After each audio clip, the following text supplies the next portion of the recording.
নমস্কাৰ জনালোঁ আপোনালোক সকলোকে।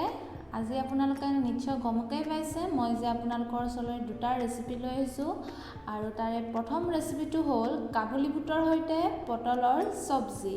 আহক তেন্তে বনাওঁ। প্ৰথমতে এনেদৰে মই কেইটামান পটল লৈছোঁ। তাৰপিছত এতিয়া মই ইয়াৰে বাকলিটো অলপ এৰুৱাই ল'ম। গোটেই বাকলিটো এৰুৱাই ল'ব নালাগে, এনেদৰে মই আপোনালোকক দেখুওৱা ধৰণেৰে মাজে মাজে বাকলিটো এৰুৱাই লৈছোঁ এনেকুৱাকৈ। তাৰপিছত এতিয়া পটলটো মই এনেদৰে 3 পিচ কৰি কাটি লৈছোঁ। এনেদৰে মই বাকীখিনিও এতিয়া এনেদৰে কাটি ল'ম। এয়া চাওক, মই মাজে মাজে বাকলিটো এৰুৱাই লৈছোঁ।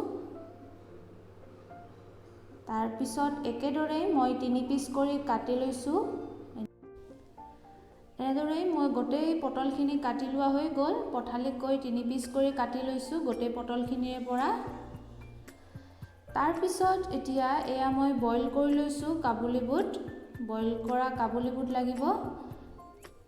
তাৰপিছত এইফালে এতিয়া মই পেনখনত তেল গৰম হ'ব দিছোঁ। তাত এতিয়া মই সেই কাটি থোৱা পটলখিনি দি দিছোঁ। মানে মই প্ৰথমতে পটলখিনি অলপ ফ্ৰাই কৰি ল'ব লাগিব। এতিয়া নিমখ দি দিলোঁ এয়া অলপ, আৰু হালধি গুড়িও দি দিলোঁ। তাৰপিছত হেতাখনেৰে এনেদৰে লৰাই দিছোঁ গোটেইখিনিয়ে ভালদৰে লাগি যোৱাকৈ। আৰু 1 মিনিট সময়ৰ বাবে মই এয়া ঢাকনখন দি অলপ সিজিবলৈ দিছিলোঁ। তাৰপিছত এয়া আধা ফ্ৰাই টাইপ হৈ যোৱাৰ পিছত পটলখিনি মই প্লেট এখনত লৈ ল'লোঁ। আৰু এতিয়া সেই একে গৰম তেলতে মই কাটি থোৱা সৰু পিঁয়াজ এটা আৰু জলকীয়া এটা এনেদৰে দিছোঁ। তাৰপিছত বিলাহী এটা এনেদৰে কাটি দি দিছোঁ। এইখিনি মই ভালদৰে ফ্ৰাই কৰি ল'ব লাগিব প্ৰথমতে। তাত হালধি গুড়ি অকণমান, নিমখ অকণমান এনেদৰে দি ল'লোঁ।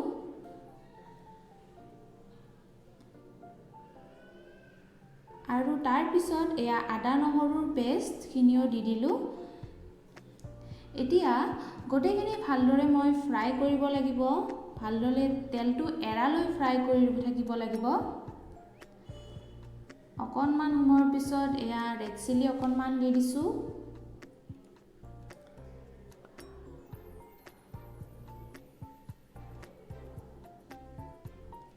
এইখিনি এনেদৰে মই ফ্ৰাই কৰি যাম।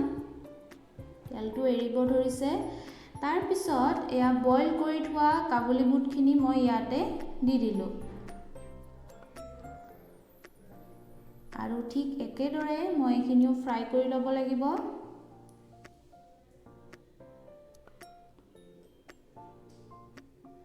এনেদৰে আধা ফ্ৰাই টাইপ হৈ যোৱাৰ পিছত সেই পটলখিনি যে ফ্ৰাই কৰি থৈছিলোঁ অলপ, সেইখিনিও দি দিলোঁ।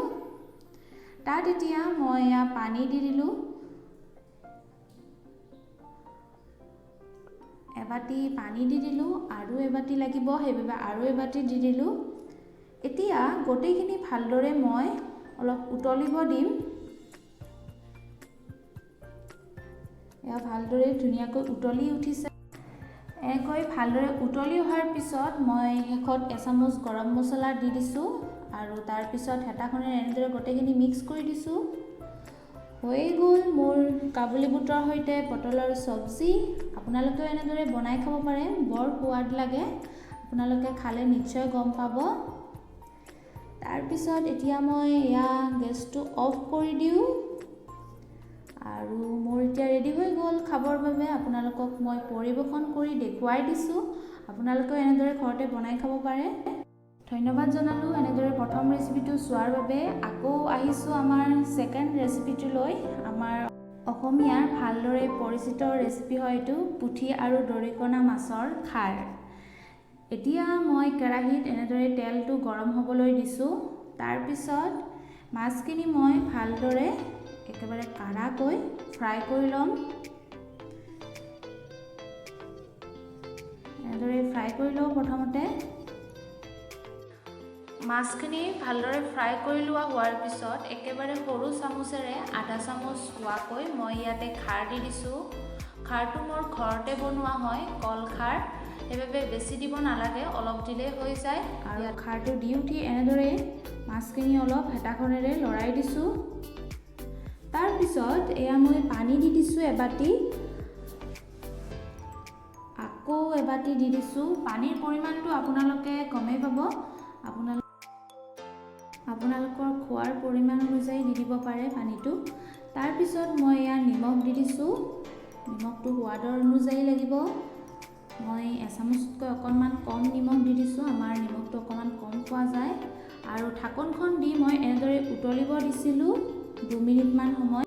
এয়া চাওক ধুনীয়াকৈ উতলি আহিছে মোৰ পুঠি আৰু দৰিকণা মাছৰ খাৰ। হৈয়ে গ'ল মোৰ। এতিয়া গেছটো অফ কৰি দি দিলোঁ।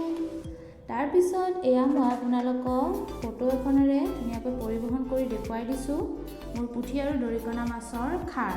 আপোনালোক সকলোকে ধন্যবাদ জনালোঁ শেষলৈ গোটেই ভিডিঅ'টো চোৱাৰ বাবে, আৰু আগলৈও এনেদৰে চাই থাকিব বুলি আশা থাকিল। আৰু শেষত গৈ মোৰ বিভাছ কিটচেন চেনেলটো ছাবস্ক্ৰাইব কৰি দিব নাপাহৰিব। Bye bye.